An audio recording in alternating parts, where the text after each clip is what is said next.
आपने कभी स्टॉक्स में ट्रेड करते वक्त उनके आगे सीरीज के टैग जैसे बीई बीजेड इन पे गौर किया है? क्या आपको पता है इनका मतलब क्या होता है? चलिए आज की इस वीडियो में हम इन्हीं पे बात करने वाले हैं। सबसे पहले आता है EQ सीरीज। EQ सीरीज का मतलब होता है इक्विटी शेयर। इस सीरीज के सभी शेयर में हम इंट्राडे और डिलीवरी दोनों तरीके से ट्रेडिंग कर सकते हैं।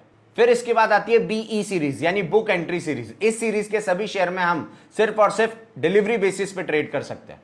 फिर आती है BZ सीरीज। इस सीरीज में वो शेयर आते हैं जो एक्सचेंज द्वारा किसी ना किसी कारण से ब्लैकलिस्टेड कर दिए जाते हैं। ये शेयर T2T कैटेगरी में आते हैं, मतलब आप इनमें सिर्फ और सिर्फ डिलीवरी बेसिस पे ट्रेड कर सकते हैं, इनमें इंट्राडे अलाउड नहीं होता है। इसके बाद आती है GS सीरीज यानी गवर्नमेंट सिक्योरिटीज। इस सीरीज में बॉन्ड्स में ट्रेडिंग होती है और इसमें सिर्फ डिलीवरी बेसिस पे ट्रेड अलाउड होते हैं, इसमें भी इंट्राडे ट्रेडिंग अलाउड नहीं होती है। इसके बाद आती है BL सीरीज। BL सीरीज मतलब ब्लॉक डील सीरीज।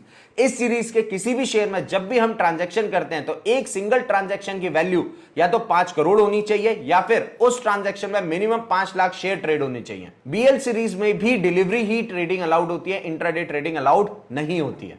इस सीरीज के सारे ट्रांजैक्शन सिर्फ ब्लॉक डील विंडो के दौरान ही किए जा सकते हैं, जो कि डेली 9:15 से 9:50 के बीच में होती है। ऐसे ही इंफॉर्मेटिव वीडियोस के लिए हमें फॉलो करें।